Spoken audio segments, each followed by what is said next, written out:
wabarakatuh. Terima kasih atas kesempatannya. Perkenalkan, nama saya Rinita Dea Amelia dengan NIM 2021 01 031044. Saya berasal dari Fakultas Ekonomi dan Bisnis, jurusan S1 Akuntansi. Pada kesempatan kali ini saya akan menjelaskan tentang SDGs yang ada di Indonesia. Namun, untuk judul yang saya angkat ialah tentang pendidikan berkualitas. Pendidikan berkualitas menjamin kualitas pendidikan yang inklusif dan merata serta meningkatkan kesempatan belajar sepanjang hayat untuk semua. Pendidikan dewasa merupakan hak mendasar di dalam nilai kehidupan manusia.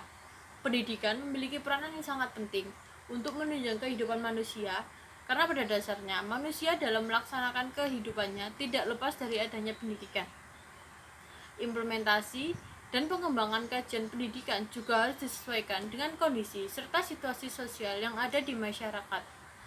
Sebab pendidikan laksana eksperimen yang tidak akan pernah selesai sampai kapanpun. Sepanjang ada kehidupan manusia di dunia, dikatakan demikian karena pendidikan merupakan bagian dari kebudayaan dan peradaban manusia yang terus berkembang. Hal ini sejalan dengan pembawaan manusia yang memiliki potensi kreatif inovatif.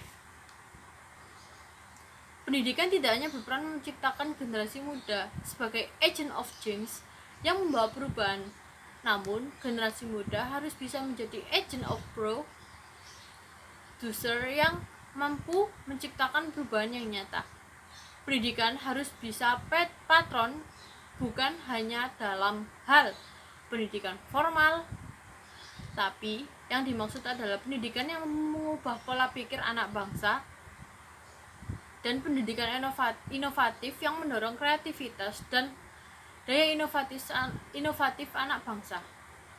Generasi muda sebagai agen inovasi yang dapat memberikan kontribusi penting dan signifikan untuk menerapkan konsep-konsep pengembangan berkelanjutan yang aplikatif. Di dunia internasional, pendidikan di Indonesia berada pada peringkat 64 dari 120 negara di seluruh dunia. Berdasarkan laporan UNESCO Education for All Global Monitoring Report tahun 2012, dengan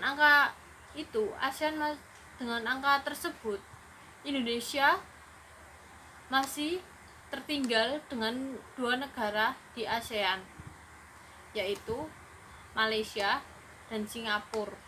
Malaysia pada peringkat 62, sedangkan Singapura pada peringkat ke-11. Berdasarkan hal di atas, tujuan pendidikan pun akan menjadi tumpuan upaya pemerintah untuk mendorong pencapaian tujuan dan sasaran pembangunan berkelanjutan.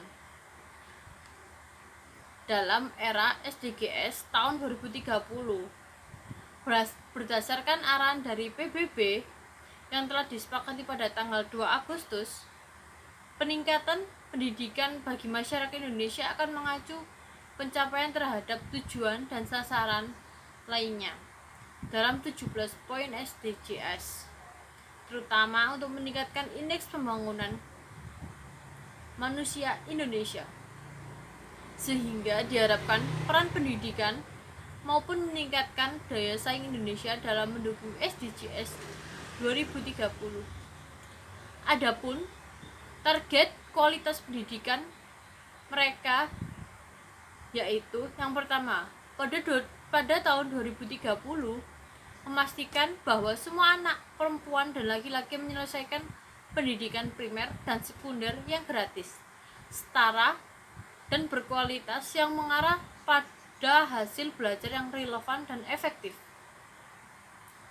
Yang kedua, pada tahun 2030 memastikan bahwa semua anak mendapatkan akses pembangunan masa kanak-kanak secara dini yang berkualitas, juga pengasuhan dan pendidikan pradasar agar mereka siap untuk masuk pendidikan dasar.